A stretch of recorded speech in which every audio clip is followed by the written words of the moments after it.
Now I'd like to change gears a little bit and talk about, to strengthen this, talk about where we are financially. This year, we have an operating budget of about $25 million. As you can see, we've been pretty consistent over the last 3 years, with a big drop in 2009, and of course our biggest budget was in 2008. This year we are forecasting sales tax to be just under $8 million. Every year since 2009, we have seen an increase in our sales tax. This is a good indicator that we are starting to rebound from a very tough economy.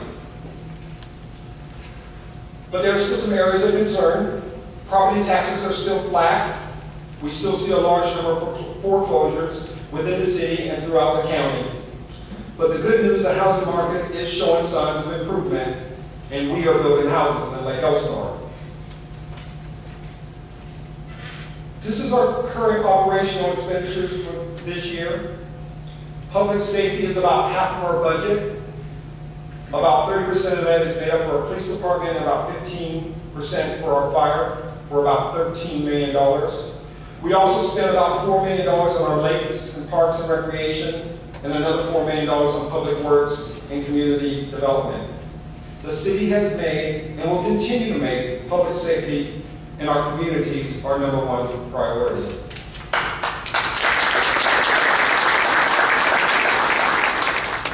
So over the last 5 years, the city has demonstrated fiscal responsibility, and we will continue to be responsible. And this has helped us through our tough times. In 2007 and in 2009, the city was forced to lay off staff, reduce our police service, put projects on hold. But over the last couple of years, the city has had budget reserves as high as 32 and 28%.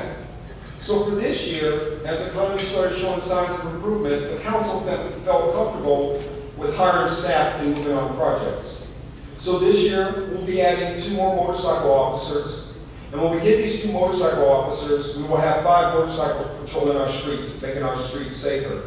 We're adding a community service officer and a fire marshal. And the fire marshal is important because having a fire marshal will expedite the approval process and allow businesses to open more quickly. We'll also be adding some other city staff, a deputy city clerk, park maintenance worker, and a part-time bus driver for the senior center, and a badly needed economics and community development director.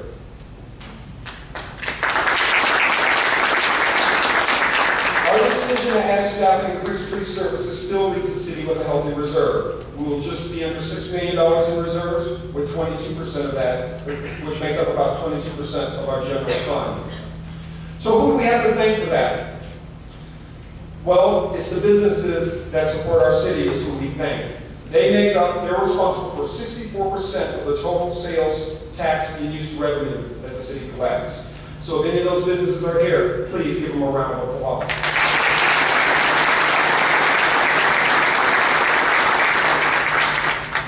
So even though we have great economic news, I talked about some great people that we have here in the city. We talked about good, great businesses. But now I'd like to talk about some of the areas in which we need to improve on. So over the last 15 years, the city has seen tremendous growth. New communities, Tuscany Hills, Canyon Hills, Rosetta Canyon, we like those hills and canyon things, McVicker and Summerley.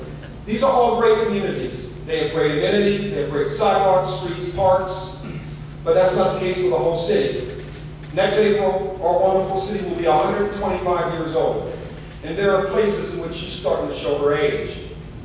There are places right now where our children are still walking through on dirt or on the side of the road, and this is totally unacceptable. And this is important, folks. We need to make sure that every community in this city has sidewalks and every kid can walk safely to school.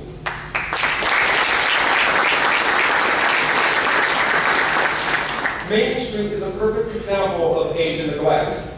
If we want folks to come and invest in our city, we have to start with downtown, because this is the first place that they will see. But it's not just downtown. The city of Lake Elsinore has over 300 miles of streets, and 40 miles of those are unpaved, and several are in need of repair. Nothing is more disturbing to me than driving down the street and driving past a boarded up building. There are several examples throughout town. We have that old hotel on Main Street, several houses and buildings on Lakeshore Drive, just to name a few.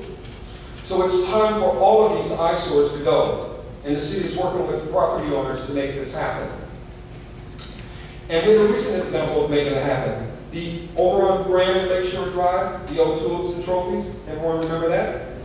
Well, now it's a dirt lot. I'd rather see a dirt lot than a boarded up building.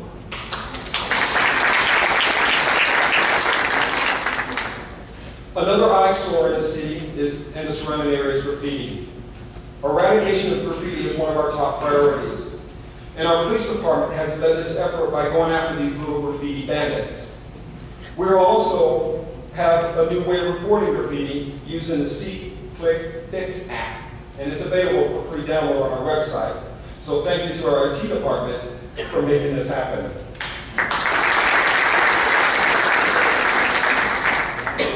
But some of the areas that we need to improve on are also our border areas. Last council meeting, we established a subcommittee to work with the city of Wildomar. Wildomar's Ben Benoit, Mayor Ben Benoit, and Mayor Pro Tem Tim Walker have joined me and Councilmember McGee to address these border issues, sidewalk issues, and street issues. And over the last year and a half, I've been working with Supervisor Buster to address other city and regional issues. And Supervisor Buster has partnered with the city to help fund our lake patrol, our summer aquatics program, the opening of Fire Station 97 in Rosetta Canyon, which I'm going to talk about, and dealing with graffiti and blight in the unincorporated areas. Partnerships are the key to us moving forward. And so I thank the county and the city of Wildomar for being great partners. Now the city itself has tried this. We went out a few years ago when we rebranded ourselves, and part of the rebranding was these signs. But today we still see the old sailboat signs through the city, a few green signs here and there. So this year the city put $180,000 in their budget to improve signage and landscaping and to add entrance monuments at all the entry points in the city. We are also helping our businesses by putting directional signs throughout town and on the freeway. These service signs will lead people to food, golfing, stadium, boat launch, and the other things that we have in our town. We're also looking at changing our policy to allow banners to promote special events. So it's important that people know what's happening in our town. And just off Riverside Drive, we have a large, underutilized campground with unlimited potential. This year, the city will put out an RFP, a request for proposal, to find a company that will turn this campground into a world-class resort. But you know, we've done a lot of work, but we can't do it by ourselves. And we have a lot of volunteers to thank for this effort. This year, and I think Tom Thomas was one of the big pushers of this, we started a Clean Extreme program. The initial goal was to clean up the entry points into our city. But now we've expanded that, and we're going to work with homeowners and businesses to clean up the city. So I want to thank all the organizations that participated in the first two events. So you can help also. The city can use its weed abatement programs to clean up the vacant lots. We can work on these abandoned buildings. We can take care of the right-of-way issues. But we can only do so much. We need everyone's help. We need people to take ownership of their property, because it starts at home first. You can help your neighbor. Or if you can't help your neighbor, you can contact the city, and we can help your neighbor. You can report graffiti as soon as you see it. And you can join our volunteers in our Extreme Clean program, or Clean Extreme program. Our next event is this Sunday at 7 o'clock. So if some of you early birds that want to get up and join us at Lamb's Fellowship Church, please do so. And you can find the information on our website. And finally, the most important thing you can do is you can shop at home. Shop here locally with us. By shopping in the city, we keep the money in the city. That money can be used to build those sidewalks, repair the roads, and do other city improvements. So folks, I've talked a lot about the city, but now let me let you hear from other community members. So as I start to bring this to an end, I want to say welcome to the second fastest growing city in the state of California. You know, we had that proud distinction in 2006 when we were the third fastest growing city with a 14% growth. And I believe the reason for our strong growth is that we have a solid foundation here. We have great schools, great communities, great parks. We also have every recreational activity in the county, right here in Lake Elsinore. And even during the tough times, we saw many businesses open their doors. Stater Brothers moved to a new location, Juice It Up, our motorsports park, Freddie Ray's Barbecue, Bear's Mexican and Seafood Restaurant, Diamond Dental and Orthodontics, Cadina's Market, the U.S. Bank, just to name a few. But you know what? We still need more. So this year I had an opportunity to attend an international conference of shopping centers with chamber members Kim Cousins and Natasha Johnson and city staff Kathy Barosa and Justin Carlson. And we went down there and we worked hard to convince businesses to have a look at our city. And unlike years past, there was excitement in the air because they were looking for opportunities to expand, and a lot of those opportunities were franchise opportunities. So we brought that knowledge back to the city, and in August, the Chamber and the City organized a franchise workshop. 9 attendees showed interest in initiating initial conversations regarding opening franchises here in our city. So I see good things coming to our city. And new housing starts are one of the key leading indicators that we're starting to recover. All across the city, we're building houses. And then this year, we completed the Pottery Court Apartments, a $24 million housing project that was funded with federal, state, and local money. Projects like Pottery Court are essential to our city moving forward. They support economic recovery, they accommodate new workers and families, they preserve open space, and they cut down the distance between new homes and jobs. But most importantly, they are safe, high-quality, affordable homes that people can be proud of. Successful cities are cities that can house everyone. And we still have commercial construction going on. We have Gen X Pharmacy and medical offices under construction over on Lakeshore Drive. We have the Wake Rider Beach Resort, and this is a Polynesian-themed hotel and resort that's moving through the planning process. It will include restaurants, an RV park, a boat dock, and more. And then we have the Diamond Center, which is a mixed-use commercial residential development plan over in the ballpark district. The city has also invested heavily in our public infrastructure, replacing lights on Main Street, slope and drainage repairs, major road improvements on Harold and Sumner, and there's still more projects planned. During this upcoming year, we're going to put lights around the schools to make them safer, we're going to build sidewalks, and we're going to pave Main Street downtown. One of the big projects that others had mentioned before was the La Laguna boat launch.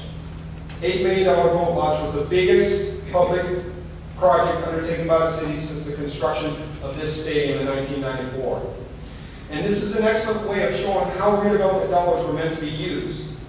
We took a decaying neighborhood and we replaced it with a community asset. So now we have a beautiful boat launch facility that's the largest on the lake. It will provide safe and fun location to boaters, swimmers, and it will encourage future development. And Canyon Hills Parks. Great cities have great parks, and that's what we have. We just opened in August. This is our 5th community park constructed for the city, and it has a first water feature. This feature is truly appreciated as the temperatures rise. This expansive 18-acre multi-million-dollar community park will add to the quality of life, allow people to be active, increase our property values, and it fits in nicely with our city's model, Dream Extreme. And this park set a new standard for parks in our city. So if you haven't had a chance to visit, please do so. And our thanks to Party Homes for building a great park.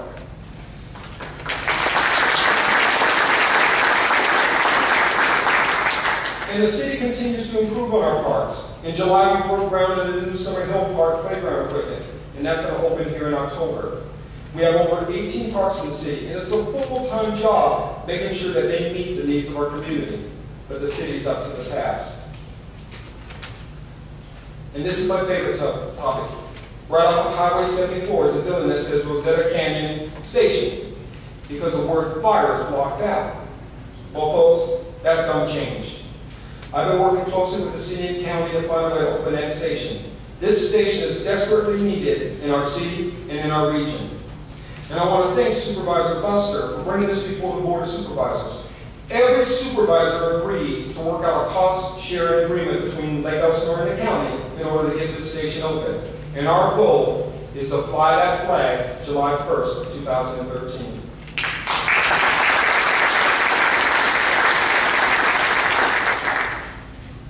Next April, the city of Lake Elsinore will be 125 years old. We have a unique and storied history. But folks, we can't live off that history. Now we have to have a vision for the future. This vision must include how we're going to deal with growth, with new businesses, and with new issues.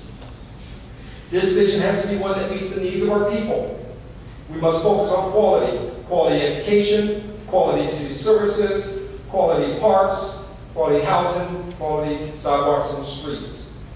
And in the end, that vision must be true to our motto, dream extreme. Thank you.